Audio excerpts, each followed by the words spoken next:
Hi there, everybody. I'm Mairead Smialek, and today I'm here at one of my favorite local charities. I'm here with Cheri, the Executive Director of Mother House Helping Mothers.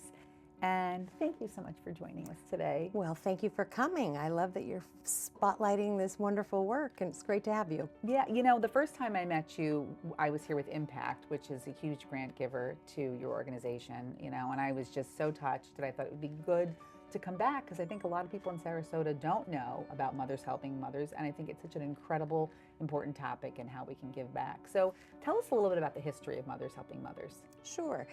Well, first, it started by just basically a bunch of mothers wanting to help a mother, and that's kind of the theme that we've always kept integrated into what we do. Yeah. It is about caring. It's about neighbor to neighbor. And so they saw a mom that was in need and she didn't have anything, so they rallied up their things and gave it to her. And then they realized they had more stuff, so they went to find more moms. And then it went to garages and warehouses, and here we are today. And thanks to Impact 100, they helped purchase this building and expand. So we went from helping that one mom to now annually we're over about 3,000 families a year. That's incredible. That was going to be my follow-up question. So in what capacity do you help the moms? What do you do for them? For the people that don't know what Mothers Helping Sure. Mothers is. A lot of people think that Mothers is, because we've been doing this for 35 years now, they think it's just a store full of free stuff. Mm-hmm. So think Goodwill. So instead of bringing your things to Goodwill, you bring them to us, and we have this beautiful store downstairs. But actually what it is it's a support service. It is a place of dignity and hope and compassion. So when moms come here for the free stuff, what they're getting is somebody to listen to their story, to see them, to hear them, and also then to connect them, which was the most important part, is to connect them to resources that they need to help stabilize them. So this is really about building stability in the families that we serve. And building up their self-esteem so they feel like they can take those next steps because they're so broken. Absolutely. When they come through those doors, and you can feel the love when you walk through the door. I mean, you see the kids, you see the staff, you can feel the warmth in the building, which I love. You absolutely do. What do moms do if they need help? Like, how do they start? Can they just drive up or walk right. up? So because we've grown so big, the process is a little more detailed. It's basically as simple as going online on our website and making an appointment. And you get an appointment, you show up. We do ask for some basic information so that we, are accountable for what we're doing with donors' dollars and the stuff we give out. But we know how many kids they have. We know as their kids age, how old they are. So that when we were providing them things that we have to spend money on, like car seats and pack and place and safety equipment. So it's expensive stuff too. We also can be a safe steward of that, and we know that that person might have already gotten one, so we'll remind them that no, we already give you that. Yeah. But while they're here, they can come at once every 4 months by appointment, like I said, and receive all their services, and then shop the store, and also participate in special events. That's incredible. So, like, if people out there that want to support you, what's the best way to do that? Members of our community to support Mothers Helping Mothers. We always are in need of things like baby equipment that's used. We don't take car seats or cribs that are used. Is it safety regulations? Yeah, I'm assuming. it's a liability on that. So, plus, we find most of our clients, they're living in motels, they're living in extended stay living places, they're couch surfing, they might be in their cars. So cribs are not the number one things that they need, but pack and plays and baby paraphernalia, anything baby. The other thing people don't realize is we need housewares. Our goal is to get them out of an extended stay where they're paying like sometimes up to $3,000 a month because they're having to work 3 jobs to cover that week to week paycheck because their credit was ruined or whatever. So we're trying to move them into stable housing and help work with agencies to do that. Well, when they do move into that situation, they have nothing. They don't have any forks, knives, bedding, sheets.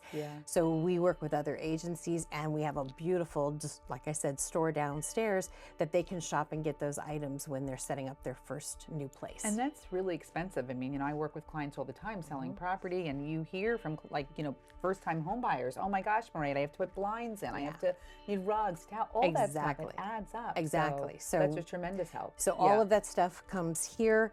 Like I said, we take the clothing for the entire family, toys, decor, home, anything that makes a house a home, anything that you can give as a gift. Because if the moms are using our store to shop, think about that. They don't have to spend that dollar on something else. Instead, they can redirect it, pay for their housing, put food on the table, And that's our goal, is how do we stabilize them so they don't become homeless? And if they can use this store once every 4 months to gather what they need as their kids grow and their sizes change, then that's great. Yeah. And some of our families, they only come once, in a season. Maybe things were difficult. Maybe there was a divorce and now she's a single mom and she has to regroup. Yeah. So she might use it for a year, and see us. And then we might not see her for a long time until maybe there's another incident. So that's okay.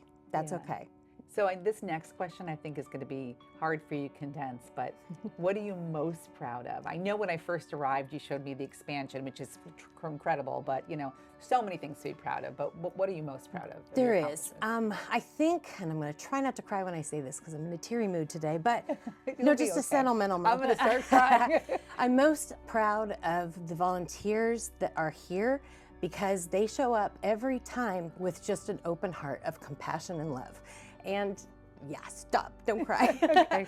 And that is what makes Mothers so unique, is special, is that we don't pay people to show up. They show up because they have a heart for these people that we serve, and they enjoy it. And the moms that come here, they can see that and they feel that love and the connection and just being seen.